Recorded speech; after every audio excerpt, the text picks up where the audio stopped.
raadiyoo sagalee Oromooti. Raadiyoon torbanitti guyyaa 3 wiixata roobii fi sanbata galgala sa'aatii 7 hanga 7 fi walakkaatti karaa dambalii gabaabaa meetir baandii 16 yookiin kiilooheezii 17,850 yookiin oromovoice.org darbu amma jalqaba.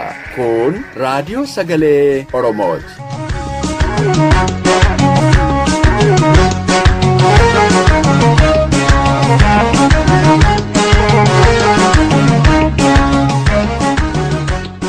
Akka mul'atan dhaggeeffattoota keenya kabajamoo kun qophii keenya sanbata raadiyoo sagalee Oromoo irraa kan isiniif darbu qophiilee keenya beeksisuun kan isin waliin turaan walii gammeeti. Qophiilee keenya irraa oduu fi qophii waaree mareeti. Muuziqaa torbees ni qabna. Hanga qophii keenya xumuraatti akka nu waliin turtan isin affeerra. Amma gara oduu keenyaatti isin dabarsa. Akka mul'atan dhaggeeffattoota keenya oduu sa'aatii kanaaf qabnu isin dhageessisa. Hayilemaariyaam Dassaalany aangoo gadhiisuu walqabatee sodaan guddaa wayyaanee mudatee jira. Humni tikaa waraanniif agaaziin addatti magaalaa Finfinnee buufata xiyyaaraa manneen hidhaa buufata miidiyaa fi humna telekominikeeshiniif ibsaa akkasumas baankii fi burmisooma gurguddaa akka eegan ajajni guddaa kennameera.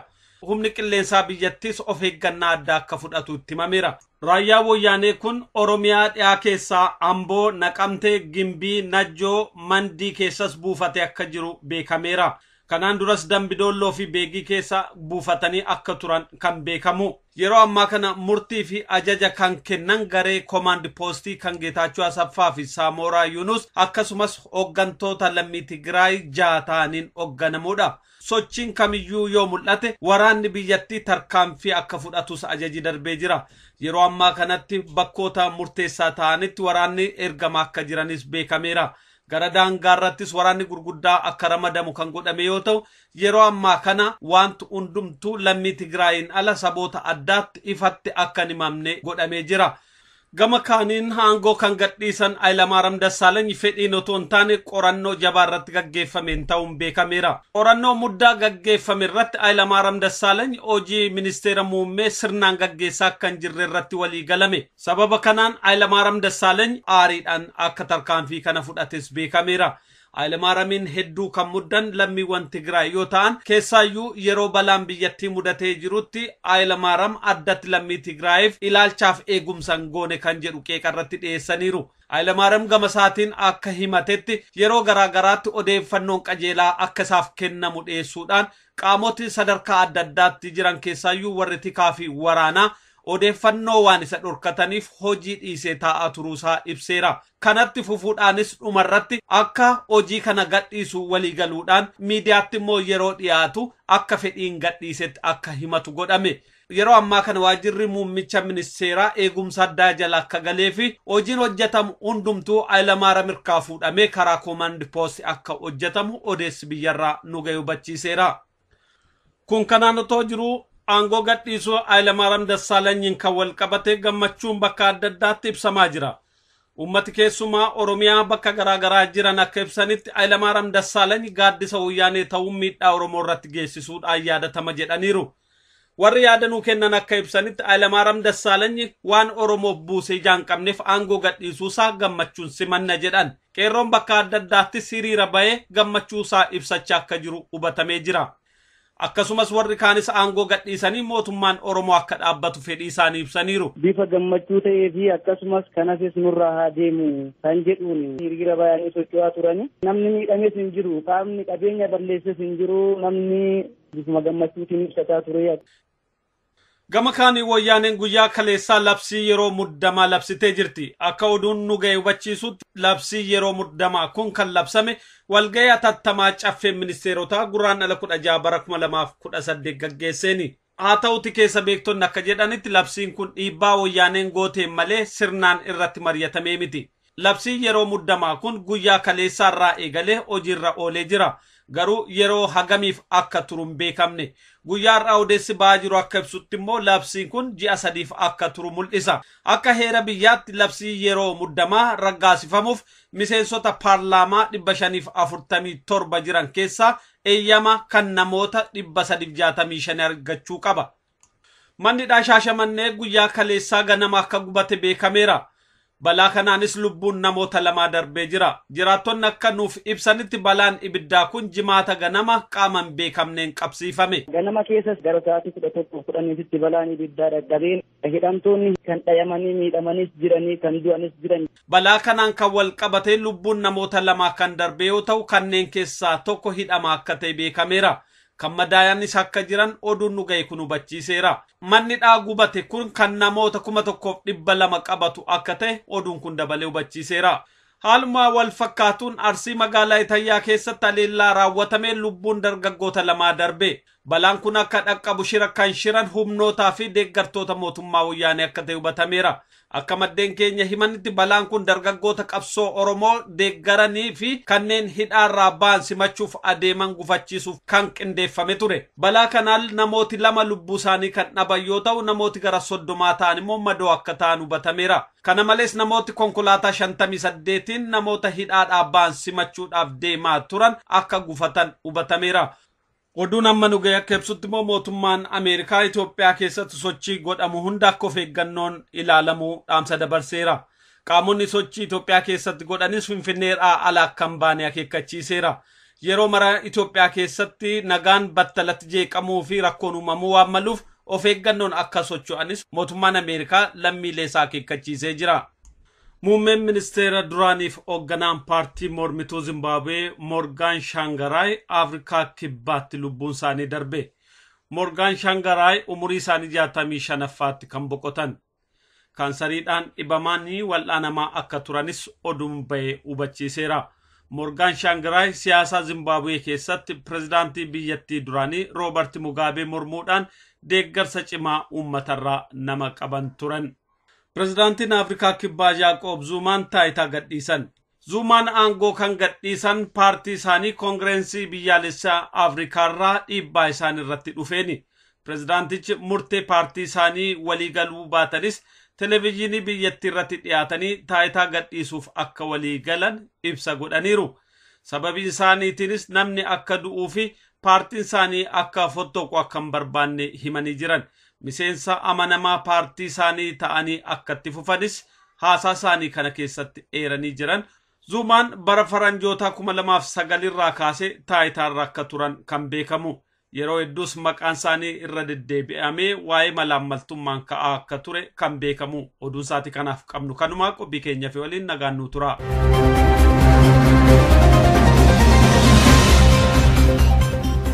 Amma immoo qophiin kan waalii torbeeti itti aansi sagantaa keenya dilee waaree maree dhiyaata.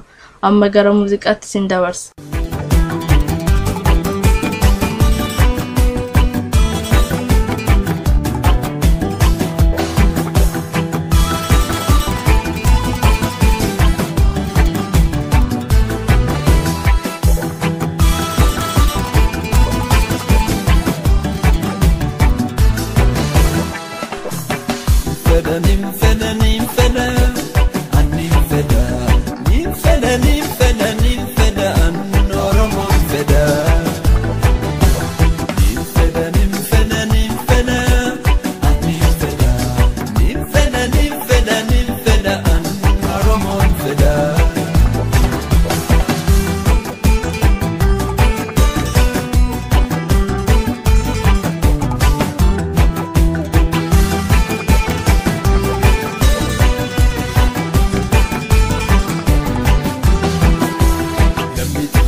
Kun qophii waarii mariiti.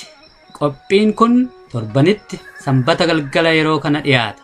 Kaayyoon qophii waarii marii aadaan wal marii, wal dhaggeeffannaa fi ilaafilaameen hawaasa Oromoo gidduutti dagaagee wal hubannaan akka jiraatu taasisuudha.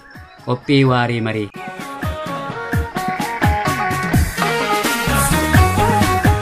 Irra deebinee akka mooltan jenna dhaggeeffattoota keenya amma kan dhiyaatu qophii keenya waarii mariitii. Qophii har'aa keessatti yaada Dr. Asaffaa Tafarraa Dibaabaa dhiyeessan kan Oromiyaan haa dursu yookaan Oromiyaan haa dursitu jedhu kutaa lammaffaasaa qabannee dhiyaanna. Kutaa tokkoffaasaa qophii keenya wixata darbee kan xiyyeeffannoo keessatti dhiyeessuun keenya ni yaadatama. Kutaa tokkoffaa keessatti Oromiyaan haa dursu yookaan Oromiyaan haa dursitu jechuun maal jechuu akka ta'e qophiin kun yoo milkaa'e faayidaa akkamii akka buusu Dr. Asaffaan nu ibseera.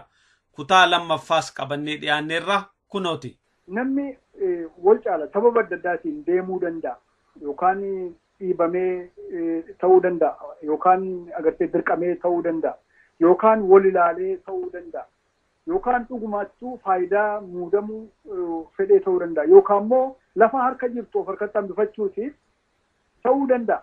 Isa kana tokkoon gootonni biyya kanaa nageenya biyya kanaa daangaa biyya kanaa kabachiisanii dhaaban Oromoon jiru yoo Oromollee qofa ta'uudha baate siin jedhu jechaadha. Gama birootiin wal fuunee walitti heerumsiifnee walirraa dhalchinee siin jedhu jechuudha. Gama birootiin ammoo sitti fakkeessu jechaadha. Yoo tokkoomneeti humna taana yoo tokkoomneeti irra aannaa yoo tokkoomneeti waliin guddannaa waan qabnu waliin siin jedhu jechuudha. Inni kun waan seenaarraa agartee yoo Oromootiif har'a hin galle beektonni Oromoo hayyuun seenaa lee'ofiin jedhan har'a waa'ee sirna federaalizimiidhaa Raashaa fakkeenya godhatanii kan nutti himan yoo taate deemee Raashaan waan isheen taate Soviet Union Raashaa waan inni ta'e waanuma quba qabnu waanuma beeknu federaalizimiin Raashaa. Federalizimii biyya kanaa keessa jirru USS yoo ta'e kan Kanaadaas yoo ta'e waanuma quba qabnu jechaadha. Uummanni barreen gaddaa ganna akka Kanaadaa uummatni standing rock uummata Sioux Dakota pipeline access pipeline waan jedhamtu jira. Isa dura ijaajjee lafa keenyarra hin darbu pipeline kun bishaan Missouri keessa hin ba'u jedhanii ji'a lama guutuu cabbiin utuutti bu'u qorra kana keessa akkasitti dhaabbatanii dura dhaabbatanii dhumarratti afaan qawweetiin buqqisanii pipeline isaanii dabarfatan. Kanan kana sii kaasuuf maalinni sirni dimokiraasiidhaa dhuguman siin jedhaa yoo ati hin jabaan yoo ati humna hin qabaan yoo ati waliin dhageenye yoo ati hin tokkoomne yoo ati sagalee kee agartee walitti deeffattee garaagarummaa jiru daayiversitiidha jettee ija agartee gaarummaa isaatiin hin ilaalin waanuma akkasiitu ta'a. Addunyaadhuma guddate jennu kana keessatti addunyaa biyya lafaa irratti sirna dimokiraasiitti fakkeenya biyya jennu keessatti bu'uurri isaa soba waan ta'eef dhara waan ta'eef Jim Crow irratti hundaa'e waan ta'eef warra dhalataa biyya kanaa Native Americans lafa isaan irraa buqqisuu akka Andrew Jackson godhe 1831 Native Indians Removal Act jedhanii wannoo baasanii jechaadha labsii baasanii. Sirna dimokiraasii dhara akkasii dhara irratti waan hundaa'e waan ta'eefitu waan slavery waa'ee maarree kana irratti waan hundaa'eefitu fakkeenya hin ta'u addunyaatiif iyyuu. Biyya agartee akka Itoophiyaa keessatti immoo 2012 walgahii World Economic Forum irratti muummichi ministeeraa yeroos lubbuun jiru maal jedhee dubbate uummata guyyaatti lamayyuu nyaachuu hin dandeenye akka uummata Afrikaatii fi sirni dimokiraasiidhaan it is good in its own sake for its own sake jedhaa jechuudha. Agartee daabbooyyuu hin arganneefi wanni sirna dimokiraasiidha maal prinsiipiliin isaanii isaan ittiin biyya kana hacuucanii uummata kana iddoo meeqatti caccabsanii gowwoomsanii bituudhaaf fedhan prinsiipilii akkasii irratti filosoofii akkasii falaasama akkasii irratti jecha. Haala akkasii keessatti nuti waan ilaallu waan nu tokkummeessu waan itti bahiinsa agartee qabsoo keenyaatiif tolu waa hedduu waan mimmiidhagaa qabna. Diversity qabna waan beekamaadha. Kun musliima, uummanni Oromoo kun ortodoksiidha, kiristaana, kun waaqeffataadha, kun ammoo tikfatee bulaadha, kun qotee bulaadha, kun diversity keenya waan faaya ittiin boon. Garuu tokkummaa keenyatti amantiitii fi lagnii fi agartee sirni ittiin bulmaata keenyaa gufuu ta'uu hin malle. Deebi'ee asitti gandaan wal ijaareetu kan ittiin agartee paartii gadhaabee ittiin paarlaamaa keessa taa'ee sabma keessa naannahee ittiin termiidhaan paarlaamaa keessa taa'ee waloo jedhu yoo taate ammoo dhimma Oromiyaa Itoophiyaa tumsuudhaa, Itoophiyaa leellisuu, Itoophiyaa ijaaruuti yoo taate dhimmi suni furmaata hin ta'u, rakkoo keenya furmaata waaraa hin ta'u jechaadha. Kanaaf hin dheeressuuti wanti Oromoo hadursuu yookaan Oromiyaan hadursinuu kun diversitiin keenya akkuma jirutti garuu wanti ittiin uummanni amma gowwoomaa jiru sabaratis sanbaratinis ta'ee waluma qixa waa'ee Itoophiyaa leellisuu kana keessatti dhaabni siyaasaa heddummachuun kun diversitii keenya isa jedhu jechaadha. Isa kana jala sararee darbuun barbaade. Inni diversitii keenyaa miti. Diversitii keenya sila himeera. Ani dhaabni siyaasaa tokko ta'uu callaa qaba jechaa hin jiru. Garuu inni Itoophiyaa kan leellisan 4-5 ta'uun kan Oromoo leellisan akkuma kun heddummachuun kun waan diversitii miti. Inni bu'aa divide the rule policy saniiti. Amma har'aatti kan itti fufee sun eessaanuu nun ga'u taakuu tokko fuulduratti hubachiisuuti Oromoo hadursu Oromoo xiyyeeffannu waan jedhudha. Sana irra deddeebi'uu barbaadee dhiifama. Lakkii waan gaarii kaafte gaaffiin biraan asitti kaasuu fi namoonni yeroo adda addaa keessatti salatti kaasaniif illee yaada jajjabaa tokko kaasuuf akka tolutti yeroo garii namoonni Oromoonni naa dubbatanii amma hangoo murteessaa qabannutti Itoophiyaa kana dursinee adeemnu warri jedhan hin jiru. Gama kaaniin warri TPLF kan milkaa'anii bifa akkasiin of ijaaranii waan dhufanii fi warri weestarni kunis warra Itoophiyaa ijaaraniif isa barbaadu. Kanaaf gaaffii Oromoo dursinee haa deemnu jedhu kana duuba keenya gaaffii Itoophiyaa dursinee isaan qabannee achaa deemnu warri jedhanii haasa'an akka tooftaatti haa ta'u akka tarsimoottaatti warra haasa'an hin jiru. Ilaalcha kana akkamitti ilaaltan? Ilaa boleessa koo ani waan Oromoon hadursuu yookaan waan Oromiyaan hadursitu kuni asuma irratti waan ani jabeessee darbuu barbaadu kun ilaalcha dhaaba kanaa yookaan sanaame kun ilaalcha kooti. Ilaalcha koo immoo namarratti fe'uudhaaf mirga hin qabu. Akka Oromoo tokkootti garuu akka Oromoo tokkootti callaa miti akka Oromoo agartee quuqama qabu tokkootti nama waa gumaachu tokkootti rakkoo keessa jiruu fi yeroo rakkoon kun agartee durduuramtu yooduma deebi'amtuu fi fooyyeen goomuu yoo dhibu yoo akkana ta'e wahiinaa waan jedhu ho'inarraa kan ka'u quuqamarraa kan ka'uun kana kaasaas jira.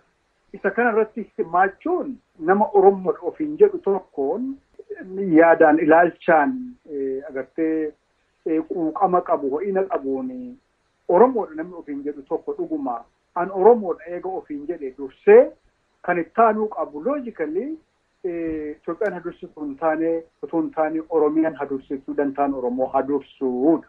Yeroo koo kanaafan kennaa, qabeenya koo kanaafan kennaa, humna koo kanaafan oolchaa, hamma wareegama lubbuuttis kan kana gochaa jiran waan jiraniif jedhee of kennuu kan qabu jedhee waan an amanuufan. Kanaaf amma sirran deebi'aa inni kun ilaalcha dhaaba tokkos miti. Ilaalcha murna jaamiyaa hawaasummaallee miti. Kun ilaalcha Asaffaa Tafarraa Dibaabaa. Isa kana jechuun barbaade. Inni itti aanu Tigreen wayyaaneen akkaataa isaan dhufan waamma waqamu. Yeroo bosona turanitti TPLF kan isaan ittiin ijaaramanii haga dhufanitti haga agartee injifatanii ol ba'anitti kan isaan ittiin deemaa turan. Ideoloojiin isaanii maarkizim leninizimii maarree kan Albeeniyaa sana maali TPLF-dha. TPLF-dha jechuun ammoo Tigray Liberation Front-dha. Kan Amaaraa miti yookaan kan Oromoo miti yookaan kan Itoophiyaa miti jechuudha. Uummata Tigree saba isaanii roorroo jalaa yookaan hijuma jalaa deega jalaa baasuudha. Kaayyoon isaanii gooroon sana ture. Waggaa 15-16 kan isaan qabsaawanii irratti qabsaawan kan isaan ittiin masakamanis hammam beekutti yoo dogoggoreen asirreessa san TPLF-dhaan. Dhaabi isaaniis kan isaan kunoo EPRDF keessatti kan isaan waloodhaan yoo kan isaan ittiin hoogganamanii sanumaani jechuudha. Kan isaan ittiin masakaman sanumaani suma achitti hojjetan sanaan bu'uuruma saniin. Haa ta'u dhaabbi kamuu wannoo qaba. EPLF akkuma sana ELF ture booda deebisee Isaayyaasiin yeroo bakka meeqatti yeroo cabanii bakka lamatti yeroo ba'an ELF ammas jira. Ittuma qabsaawaa jiran isaanis jiraatanii adibanii EPLF milkaa'ee wannoo jira. SPLN akka kan hamma Joon Garang ajjeesanii wannoo jedhanitti waan haala isaanitti deemaa turan 1991 hamma gahanitti waan isaan haala isaanitti deemaa turan hin beekna jechuudha. Kanan kaasuuf maali adeemsa qabsoo keessatti akkuma ka'eetti akkuma jalqabeetti furga'ee solola'ee deemee karaan hundumtuu roozii ta'ee fi qajeeltoo ta'ee fi fiixaan kan ba'ee hin jiru. Amma beennutti amma seenaa dubbifannutti. Bu'aa ba'ii baay'ee qaba. Bu'aa ba'iin tokko keessaati wanti guddaan chaalenjii guddaan waa'ee global context, the global context haala sirna siyaasaa addunyaa world order keessatti of ilaaluu kan riijinii gaafa Afrikaa keessatti maaltu barbaachisa maaltu deema waan jechuu dantaa ammoo biyyattii egeree biyyattii irratti ilaalchisee biyyootii agartee aangawoon akka UN Ameerikaan kun EU'n kun maarreen kun maal jedhu maal barbaadu waan jechuu waan herrega akkasii gimxoo akkasii buusuu keessa gaafa seenamu kun mogolli nama buusaa jechuudha. San shalaguutti dhufuun san irratti mari'achaa deemuun akka haala addunyaa haala siyaasaa haala yerootti adeemuun akka kiyyatti kaayyoo sagal jijjiirsisuu hin feesisu. Istiraatejii keetii fi mala ittiin deemtu geeddaruu jechuun kaayyoo lafa kaawwattee irratti qabsaa'uu jalqabdee haalli sagal jijjiirameef kaayyoo sagal hin jijjiiruu hin malle. Yookaan immoo bakka 4-5-6 cabuu hin malle hin feesisu. Hamma yoonaadhaa kan nu marqee olii gadi nu jeeqee olii gadi nu cabsee rakkoo keenyaaf agartee umrii dheeraa kennee wareegama barbaachifne jechuun danda'a qaqqaalii akka kafalamaa deemu nu taasise isa kan waan barbaannu irratti walii galuu dhabu haalli yeroo jijjiiramu kaayyoo jijjiiraa deemu kaayyoo jijjiiramu duukaa immoo dhaaba heddummeessaadhaaf naaratiivii heddummeessaa deemu karaa walirratti cufu walirratti wal oofuudhaa fi wal weenna'u wal ciga'u kanaanitu as geenyee wal sakaalee wal afaan faajjesse uummanni hamma inni agartee baasuu isaa ofii isaatiin hamma murteeffachuu gahutti waggaa 2-3 kana qabsoo harkatti deeffatutti gahee jechaadha. Kanaaf baay'ee dhugaadha waan malee yaasisuudha. Isa kana gabaabumatti Oromoon ani dantaa koon dursee murteeffachuu barbaada, xiyyeeffachuu barbaada, qabeenya koo irratti abbaa ta'uun barbaada, biyya koo irratti abbaa biyyaa ta'uun barbaada, lafa koo irratti abbaa ta'uun barbaada yoo jedhee qe'ee kootti abbaa ta'uun barbaada yoo jedhee hayyama eenyuunuu gaafachuu hin barbaachisu. Gaafati humna godhattee baate ammoo hundumtuu si duukaa akka qilleensaati jechaadha wanni siyaasaa kun. Akka yeroo biskileeta yeroo ooftu yoo baalaansii kee eeggachuudhaaf fuulduratti deemuu qabdu. Fuulduratti yoo hin deemne hin jirtu. Akkuma kana wanni adeemsa qabsoon kun illee hoodha. Bareeda waannota bu'uura ta'an yaada ka'umsaa waa'ee Oromiyaan adursitu irratti haasofneerra waan kana hojiitti hiikuudhaaf immoo akkamitti hojjetama yookaan immoo waan kana milkeessuuf waanti hojjetamu maaltu lafa jira? Gaariidha, baay'ee gaaffii gaariidha.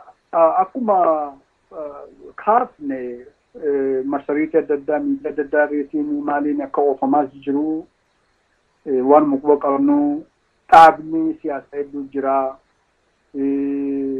Jaarmiyaanii hawaasummaadhaan akkuma kana hin jiranii mariin yeroodha yerootti hunda deemaa hunda geggeeffamaa waan hojjetame hin jiru jechaa hin jiru saniif galata qabanii waan Oromoo ilaallatu waan godhaniif galata qabanii waan Itoophiyaa tumsuu fi risoorsii keenya yeroo agartee humna namaa ogummaa jiru Itoophiyaa tumsuuf Itoophiyaa ijaaruu irratti falammii deemaa jiruu fi naaratiivii babal'isaa jiru garuu waanan jedhu maayii irratti hin jedha yoo ka carraanaadhaatu taate ammatti garuu maaltu hojjetamuu qaba inni jedhu marii qofaa miti marii keessaatii waa cobuu qaba gara waa tokkotti geergochuu danda'uu qaba waan furmaata qabatamaa kennisiisuu fi waan abdachiisu waan tokkotti deemamuu qaba.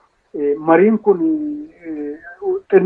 waan lafaa miti numti mataansaa numti mariidhumaaf gahumniyyuu waan guddaa sirna dimokiraasiitiin wal dhaggeeffachuudhaan garaagarummaa jiru daayiversitii jiru sana eeganii dhugaa walii kennanii wal harkaa fuudhanii wal dhaggeeffachuun kotti dhufeedhaan wal waamanii akkasittiin aadaa akkasii gabbifachuun waan barbaachisu waan nuti eegamu sunilleen san keessa garuu eega agartee dibeetiin akkanaa sadarkaa gadaanaa sadarkaa grassroots level achirraa kaasee daayiloogiin itti fufiinsa qabu kun eega deemee itti bahiinsi isaa maali waa'ee consensusiiti waa'ee waliigaltee tokkorra gahuuti Oromoof maaltu barbaachisa haala jiru keessatti Oromootiif dantaa Oromoo kabachiisuudhaaf Oromoo mirga abbaa biyyummaa isaa atti milkeessuudhaaf maal irratti walii galuutu barbaachisa waan jedhutti dhufamuu qaba. Isa kanaaf waltajjiin uumamuu qaba. Inni kun egaa tartiibaan yoo keenye mariin deemuu jalqabu dialoogiin dibeetiin dubbii wal harkaa walii galchuun kun deemu san keessa agartee wal danda'uun yaadi wal sukkuumaa dhufee walii galchuu dhugaa wal harkaa fuudhuu walii kennuu adeemsa keessa consensus building skills accountable conversations waa'ee agartee wal danda'uu kana tolerance fi walii galuu dhiisuuf illee walii galuu danda'uu walii obsuu danda'uu kana mala akkasii kana aadeffachuu maayii irratti gara walii galtee maayii common ground national consensus irra gahuu kana wantiin abban isa kanatti gaa akkamittiin hojjetamaan waanuma waliin fuulduratti itti wal gaafachaa fi itti jabeessaa deemnu taati jechuudha. Dhaggeeffattoota keenya kabajamoo gaaffiif deebiin Dr. Asaffaa Tafarraa Dibaabaa waliin gooneen xumuramne kutaa sadaffaa fi isa dhumaasaa qophii keenya wixataa kan xiyyeeffannoo keessatti qabannee dhiyaannaa agasitti nagaa keessanuu tura nagaan.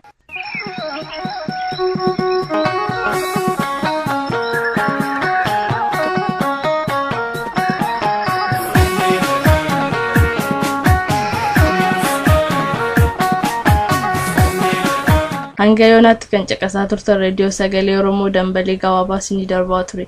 Daqiiqaa 30 waan waliin turtaniif hedduu galatooma. Qophiilee keenya wixata hanga walitti deebinu nagaan nuuf tura.